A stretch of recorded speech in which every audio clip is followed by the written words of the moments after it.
ဒါပေမဲ့မီးလောင်ညံ့တာကြောင့်ရှုံပြီးထွက်သွားပါတယ်အဲ့ဒါကပုံငင်းအောင်မီးလောင်ရဖြစ်ပြီးလိုက်တို့နောက်ကိုမနေ့ကဖွန်ကြောင်နဲ့နှစ်ကောင်ကလိုက်လာပြီးတပ်ဖို့လုပ်နေချိန်နောက်ကရောက်လာတဲ့မဲရာကစားပစ်လိုက်ပါတယ်လိုက်လာကြိုခိုင်းထားတဲ့တခြားလူတွေလည်းရောက်လာပြီးတာဝါစီပြန်သွားတဲ့လူတွေသတိထားမိကုန်မှာဆိုလို့လမ်းလျှောက်သွားနေကြပါတယ်သွားနေတဲ့လမ်းမှာလိုက်ကိုတခင်လို့ရိုးရိုးသေးသေးမဆက်ဆက်မဲ့ညီကိုပုံစံနဲ့ရင်းနှီးနှီးပြောနေတဲ့ချက်ကိုစော်လေးတွေကတပ်ဖို့လုပ်နေလို့ဝင်ရှင်းပေးလိုက်ရပါတယ်တာဝါစီရောက်တော့အလီတို့ကလာကြိုကသူမလှုပ်ထားတဲ့တာဝါကဘာနဲ့ပဲဖြစ်ဖြစ်အပြင်ဘက်ကနေတိုက်ခိုက်လို့မရကြောင်ရှင်းပြပါတယ်ဒီတခါအကြံတွဲငကားကိုပါဆင်ခေါ်ထားပြီးအပေါ်ဆုံးထပ်မှာဒီပွဲတော်အတွက်ထိုင်ကုန်ပြင်ပေးထားပါတယ်လိုက်ရဲ့အကြံအတိုင်းဆာဘရင်မျိုးနဲ့လက်ထပ်တာကိုလက်စားရှိရင်ဆိုတဲ့လက်ဆောင်နဲ့ပွဲကိုကြီးကြီးမားမားလုပ်ဖို့စီစဉ်ထားပေမဲ့ဒါနဲ့ပဲဆိုနှစ်မျိုးကိုခေါင်းလို့အနှဲငယ်ပြောင်းလဲထားပြီးလက်သက်ငယ်နိုင်ငံရဲ့အတမဆုံးအဖြူအောင်စစ်တီအဖွဲ့ကိုတုံးပြီးလက်တွေ့စစ်ပွဲနဲ့သူတို့အင်အားအစ်စ်ကိုပြလိုက်မှာဖြစ်ပါတယ်ပြီးတော့အဖြူအောင်စစ်တီတပ်ဖွဲ့ကိုဖမ်းပြီးလက်သက်ငယ်နိုင်ငံရဲ့အင်အားကိုနဲစီကစကားနားထောင်ခံပြီးမစ္စတာဆိုသူရဲ့အချက်လက်နဲ့အနီးနားနိုင်ငံကစစ်အင်အားအကြောင်းအချက်လက်တွေလည်းယူမှာဖြစ်ပါတယ်ဒီပွဲကြည့်နေတော့လိုက်သူကလည်း run တက်ဖို့လုပ်နေမှာဖြစ်ပါ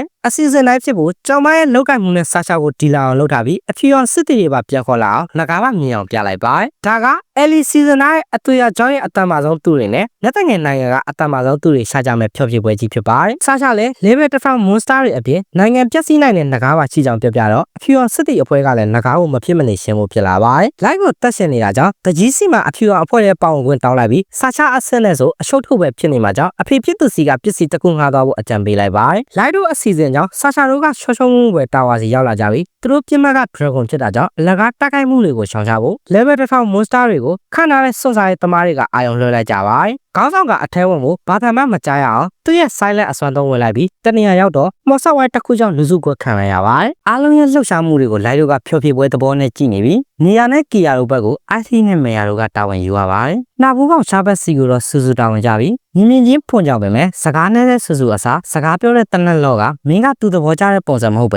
သူ့သဘောကျတာလိုက်လို့ပြပြလိုက်ပါတယ်အဲဒါကြောင့်အတင်းသူ့အပိုင်ဖြစ်အောင်လုပ်မယ်ဆိုတာကိုပြောက်လေးနဲ့ပြစ်လိုက်ပေမဲ့ကန်ထုတ်လိုက်တဲ့အပြင်သူ့ကိုပါတိုက်ခိုက်သွားလို့အံ့ဩသွားပါတယ်တစ်ဖက်မှာလည်း monster တွေကိုညှောက်ခေါ်တဲ့အဖွဲတိုက်ခိုက်ခံနေရတာကိုလိုက်အတူတူကကာကွယ်ပေးပြီးနာမည်ဝင်ယူနေပါတယ်မေယာတို့ဘက်မှာတော့ခီယာတို့ရဲ့လီသာသွားတွေနဲ့တိုက်ခိုက်တာကိုရှောင်နေရပြီးမေယာရဲ့လက်ကအဖြစ်ခံလိုက်ရပါတယ်တကယ်တော့ဘလောက်တန်မှလည်းတိကျလုံးစမ်းသပ်နေတာဖြစ်ကခီယာတို့ကတောက်ရန်အားနဲ့လုံးနေလို့စိတ်ပြတ်နေပါတယ်လက်ပြတ်သွားတဲ့မေယာကလည်းသူ့လက်သူစားကပြန်ထွက်လာအောင်လုပ်လိုက်ပြီးပိုပြီးစိတ်ဝင်စားဖို့ကောင်းခေါင်းမှာဖြစ်ပြကသူတို့ကိုသူတို့ level 9လေးလုံးရှိကြောင်းမိတ်ဆက်ကြပါတယ် level 9လေးလုံးဖြစ်တာကိုမယုံဖြစ်နေကြလို့မေယာတို့လည်းတိုက်ခိုက်တာတွေကိုပလိန်ကြီးခံပြလိုက်မှမနိုင်မဲတိပြီးထွက်ပြေးသွားကြပါတယ်အတိမချသေးတဲ့စူစူကိုလိုက်လို့ကောင်းအောင်မေးပြီးသူနဲ့ပျော်ပါစမ်းမလို့ပြောဆိုလိုက်တာကြောင့်ထိန်းမြအောင်ဒေါသထွက်သွားပါတယ်ထပ်ပြေးသွားတဲ့ကီယာတို့ကအာစီရဲ့အပူကြောင့်ရေကန်းနဲ့ရနေတစ်ခုပြီးတစ်ခုနဲ့ကပဲမလုံတော့ပဲအခင်းခံလိုက်ရပါတယ်စိတ်ထိန်းမရဖြစ်သွားတဲ့စူစူကလည်းစုပ်ပြတ်အောင်တွဲလှုပ်လိုက်ပါတယ် level 9လေးလုံးရဲ့တိုက်ခိုက်တာခံရတာတော့မသေးသေးရကယ်လီရဲ့မော်နဲ့သူတို့တွေမသေးအောင်လုပ်ထားလို့ဖြစ်ပြီးအာဟီကစွမ်းအားဆန်းတာနဲ့ဒီလိုဖြစ်သွားရတဲ့အထိပြော့လွန်နေတဲ့ level 1800ကျော်ကောင်းလေးဖြစ်ပါတယ်အခုတော့လူသားတွေကိုအပြော့သဘောနဲ့တတ်နေတဲ့သူတွေက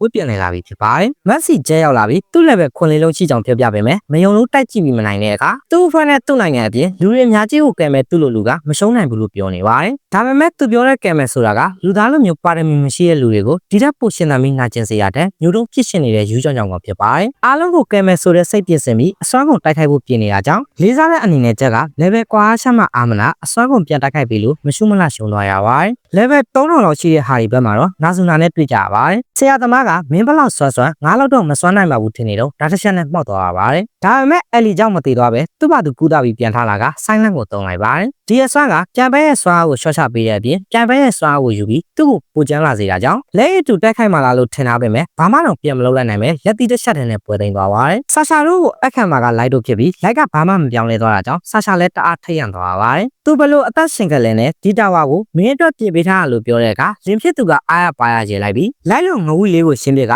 တာဝါဖြစ်ပေါ်စေတဲ့နည်းပညာကိုသိမ်းလိုက်မယ်ဆိုတောက်ရင်ဩဇာကြီးတော့မှလို့ပြပြပါတယ်လိုက်တယောက်ရဲ့တိုက်ခိုက်ဖို့ဆင်းလာပြီးဆာရှာရဲ့စစ်ခေါ်ကောင်တွေကိုဖျက်ဆီးလိုက်ပြင်မယ်သူမအဖေစီကယူလာတယ်မော်ဆွမ်းသုံးစရာမလိုပဲစိတ်ကြိုက်ကောင်းတဲ့တမန်တွေစစ်ခေါ်လို့ရတဲ့ပစ္စည်းကြောင့် level 6လေးလုံးကြီးခမတိုင်ပတ်နေပါတယ်အဲ့ဒါအပြင်ကောင်မရဲ့လင်ဖြစ်သူကပါသူ့ရဲ့တိုက်ခိုက်တာတွေကိုတန်ပြန်တိုင်းကနေပြန်ပေးလိုက်လို့အံ့ဩသွားရပြန်ပါတယ်အဲ့ဒါလည်းမဟုတ်ပဲဒိုင်းကသူ့မိဖက်လို့မှတ်ယူထားတဲ့သူတွေကိုပါအဆင့်တိုးပေးနိုင်ပါသေးရဲ့အဲ့ဒါကြောင့်ကောင်မကလင်အားကိုနဲ့အားဆောင်နေရမို့လိုက်လဲရှိတ်ပိတ်ထားတဲ့အစွမ်းသုံးပြကစိတ်အားငတ်မှုအစစ်မှန်ကဘာလဲသိအောင်လုပ်ပြလိုက်ပါတယ်ဒီစွမ်းအားရဲ့အောက်မှာဆာရှာတို့ရဲ့စွမ်းအားကြီးတိုက်ကွက်တွေကအသုံးဝင်တော့တယ်လို့အစွမ်းကသူ့ရဲ့ခံစစ်ကိုထိုးပေါက်ကညာဘက်လက်ကိုလောင်ကျွမ်းနေပြီဖြစ်တာကြောင့်အကြကြီးခံတော့မှလည်းမဟုတ်ပါဘူးဒါပေမဲ့ဘလောက်ပဲစူးစမ်းအသက်ခံရတော့မှကိုသိပြီးညှို့လင်းချက်မဲ့နေတဲ့ဆာရှာရဲ့မျက်နှာကိုမြင်ရတာကြောင့်ဒီပေးဆက်မှုကအရန်တန်ပါတယ်